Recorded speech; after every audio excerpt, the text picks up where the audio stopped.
प्रियात्मन सप्रेम जयजीत आदि मनीश्वर योगेश्वर परम पूज्य सदगुरुदेव सिमनी जी का वचनामृत से एक बूंद। अध्याय 21 सच्ची समाधि। हमने इस अध्याय के पहले इसके पहले वाले सूत्रों की व्याख्या करते हुए लिखा है कि आजकल लोग जड़ समाधि को ही समाधि कहते हैं और उसी के लिए यत्न करते हैं। एक चेतन पुरुष जड़, पत्थर, मिट्टी और काठ के समान होने का यत्न करें तो यह बड़े खेद का विषय होगा। चेतन को अधिक चेतन होने के लिए योग साधन करना चाहिए, ना कि जड़ होने के लिए। लोग अमृत की जगह विष के लिए साधन कर रहे हैं। लोग अधिक चेतन होने का यत्न ना करके अधिक से अधिक जड़ होने का यत्न करते हैं। आजकल के साधक सचेतन, सतर्क और ज्ञानवान ना होकर बेहोश, जड़ और मूर्ख होना चाहते हैं। क्या बेहोशी और जड़ता कभी योग कहला सकती है? पर लोग इसी को योग कहते हैं। अधिक सजीव होना योग है, निर्जीव होना योग नहीं है। सच्ची समाधि से मनुष्य शुद्ध और ज्ञानयुक्त जीवन की ओर अग्रसर होता है, पर जड़ समाधि योगी को क्रमशः मृत्यु, बेहोशी और जड़ता की ओर ले जाती है। इसी से योग दर्शन शास्त्र में कहा है, भव प्रत्ययो विदेह प्रकृति लयानाम 19। मतलब यह है कि जड़ समाधि लगाने वाले चेतन पुरुष अपने स्वरूप से गिरकर जड़ प्रकृति की अवस्था को क्रमशः प्राप्त होते जाते हैं, चेतनहीन और बेहोश होते जाते हैं। ऊपर के इस सूत्र का अर्थ विस्तार के साथ इसके पहले 20वें अध्याय में ही कर चुके हैं। आज इस लेख में योग दर्शन शास्त्र के 20वें सूत्र का अर्थ या भाष्य करना है। इसी 20वें सूत्र का अर्थ समझाने के प्रयत्न में ऊपर के वाक्य लिखे गए हैं। योग दर्शन शास्त्र का 20वां सूत्र नीचे लिखा जाता है, जो निम्नलिखित प्रकार से है। श्रद्धा बीज स्मृति समाधि प्रज्ञापूर्वक इतरेशम 20।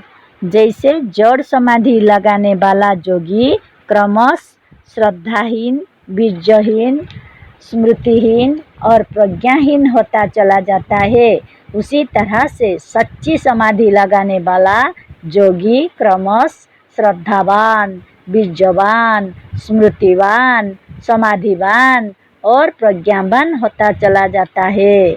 इस सूत्र में जो समाधि शब्द है उसका अर्थ सुख और शांति है।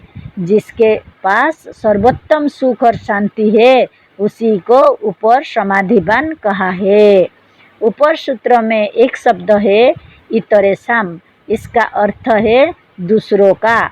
ऊपर जड़ समाधि लगाने वालों की दशा का वर्णन करके कहते हैं कि जड़ समाधि लगाने वालों से इतर योगी अर्थात जो जड़ समाधि नहीं लगाते हैं वे योगी सर्वोत्तम श्रद्धा, बीज, स्मृति, समाधि और प्रज्ञा से संयुक्त हो अपने सच्चे स्वरूप में स्थित होकर आनंद के साथ रहते हैं। सच्ची समाधि से सच्ची श्रद्धा, अपूर्व बल, अद्भुत स्मृति, सच्चा सुख और सच्ची प्रज्ञा उत्पन्न होती है। अतः सच्चे योगी को चाहिए कि वह जड़ समाधि त्याग कर सच्ची समाधि की और यत्नवान हो। आजकल भारत वर्ष भर में राधा स्वामी आदि जितने योगी के प्रचारक, योग के प्रचारक हैं, सब अपने शिष्यों को जड़ समाधि की ओर ले जा रहे हैं। इसी से ये योगी रोगी और निर्बल होकर पीले पड़ते जाते हैं। श्रद्धा बीज। योग दर्शन शास्त्र के इस 20वें सूत्र में श्रद्धा बीज या श्रद्धा और बीजों का नाम पहले ही आया हुआ है। अतः यह जान लेना चाहिए कि यह श्रद्धा या श्रद्धा बीज क्या है जो सच्ची समाधि से योगी को प्राप्त होता है। सदिच्छा, शुभ भावना या शिव संकल्प को श्रद्धा कहते हैं। कल्याणकारी मनोभावों या शुभदायक मनोभावों को श्रद्धा कहते हैं। शुभदायक संकल्प, मंगलकारी भाव या कल्पना को शिव संकल्प कहते हैं। शुभदायिनी और मंगलकारिणी इच्छा को सदिच्छा कहते हैं। बस ऐसी ही भावनाओं को संस्कृत में श्रद्धा कहा गया है। श्रद्धा बीज के मतलब श्रद्धा और बीज से ही नहीं है, किंतु श्रद्धा का बीज से भी है। मतलब यह है कि श्रद्धा बीज का अर्थ सदिच्छा बल और सदिच्छा शक्ति या मन बल से भी है। इस जगदर्शन शास्त्र के 20वें सूत्र में जो कहा है कि सच्ची समाधि से श्रद्धा बीज बढ़ता है, इसका अर्थ यह है कि सच्ची समाधि से योगी का मन बल, इच्छा शक्ति, शुभ भावना और आत्मबल बढ़ता है। और आत्मबल, इच्छा शक्ति और मन बल संसार में सबसे बड़ा बल है। इसे संसार के सभी बड़े बड़े फिलोसोफर, दार्शनिकों, ब्रह्मज्ञानियों और योगियों ने माना है। हमने अपने आत्मबल, मन बल और इच्छा शक्ति नाम के ग्रंथों में इसका वर्णन बड़े विस्तार के साथ लिखा और सिद्ध किया है। हमारे शिष्यों और पाठकों को इस विषय का ज्ञान उस ग्रंथों को कई बार पढ़कर प्राप्त कर लेना चाहिए। इस तरह से सच्चे साधन और सच्चे ग्रंथों के पाठ या स्वाध्याय से अद्भुत रीति से श्रद्धा बीज, आत्मबल, इच्छा शक्ति और मन बल बढ़ता चला जाता है, जिससे मनुष्य संसार में भी हर प्रकार से उत्तमोत्तम सुख को प्राप्त करता हुआ जीवन मुक्त हो जाता है। स्मृति, योग के सच्चे साधन और सच्ची समाधि से मनुष्य के मस्तिष्क की चैतन्यता बढ़ती चली जाती है। इससे मुनियों, योगियों और सच्चे साधकों की स्मृति, स्मरण करने, स्मरण रखने या याद रखने की शक्ति बढ़ती चली जाती है। पर जड़ समाधि लगाने से या नित्य जड़ समाधि लगाकर बेहोश होने से क्रमश साधक योगी का मस्तिष्क जड़ हो जाता है। अतः ऐसे योगी की स्मृति या किसी बात को याद कर लेने वाली या याद रखने वाली शक्ति धीरे धीरे कम होती जाती है और ऐसे साधक थोड़े ही दिनों में मूर्ख या पागल हो जाते हैं।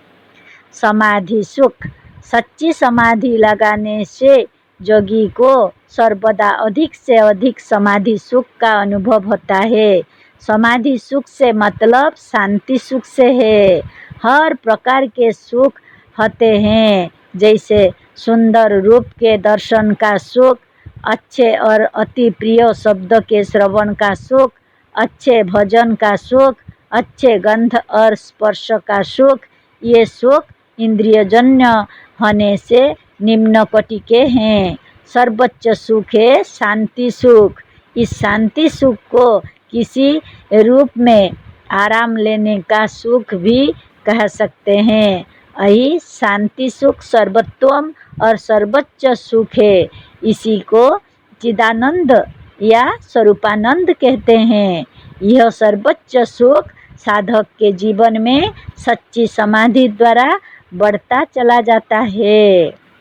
प्रज्ञा, प्रज्ञा उस निर्मल बुद्धि को कहते हैं जिससे आत्मा या स्वरूप का सच्चा ज्ञान जान लिया जाता है, अथवा प्रज्ञा उस ज्ञान को कहते हैं जिससे योगी अपने सच्चे स्वरूप का ज्ञान या सच्चे आत्मज्ञान को प्राप्त कर लेता है। यह प्रज्ञा शब्द इस सूत्र में सबसे पीछे आया है। इसका मतलब यह है कि आत्मा या स्वरूप का सच्चा और अनुभवजन्य ज्ञान सबसे पीछे होता है। इस तरह से इस सूत्र का अर्थ, भावार्थ या भाष्य समाप्त होता है। अतः इस सूत्र को नीचे एक बार और लिख देते हैं, जिसमें हमारे शिष्य और पाठक विचार कर ले कि इसके प्रत्येक शब्द का अर्थ विस्तार के साथ हो गया। श्रद्धा बीज स्मृति समाधि प्रज्ञापूर्वक इतरेशम 20। अर्थ, श्रद्धा बीज अर्थात इच्छा शक्ति या श्रद्धा अर्थात शुभ भावना, और बीज यानी बल, स्मृति, समाधि और प्रज्ञा, यह सब जड़ समाधि लगाने वालों से इतर अर्थात दूसरे जो सच्ची समाधि लगाने वाले हैं उन्हें प्राप्त होती है। तीव्र संवेगा नामासन्नः 21। यह ऊपर वाला सूत्र जगदर्शन शास्त्र का 21वां सूत्र है। इसका अर्थ बहुत स्पष्ट है। मतलब यह है कि साधन, अभ्यास, वैराग्य और ज्ञान का वेग जितना ही तीव्र होगा उतना ही शीघ्रता के साथ समाधि को साधक प्राप्त कर सकेगा। इस तीव्र संवेग को निम्नलिखित सूत्र 3 प्रकार का कर देता है, जैसे मृदु मध्याधि मात्रात्व तो अपि विशेषः 22। 21वें सूत्र में जो तीव्र संवेग का वर्णन है वह 3 प्रकार का होता है, जैसे मृदु तीव्र संवेग, मध्य तीव्र संवेग और अधिमात्रा तीव्र संवेग।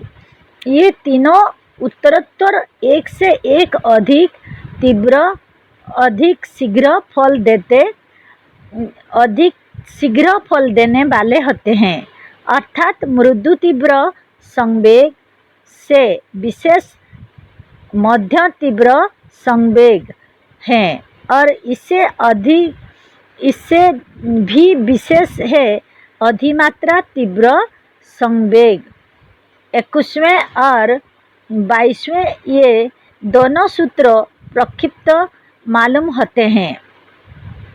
ये सूत्र इस ग्रंथ में ना भी रहते तो कोई हानि नहीं थी। इस सूत्रों में कोई तत्वों की बात नहीं है, केवल साधन की कक्षाओं का वर्णन है। इसी से इनका अर्थ विस्तार के साथ नहीं किया है। ओम जय जय।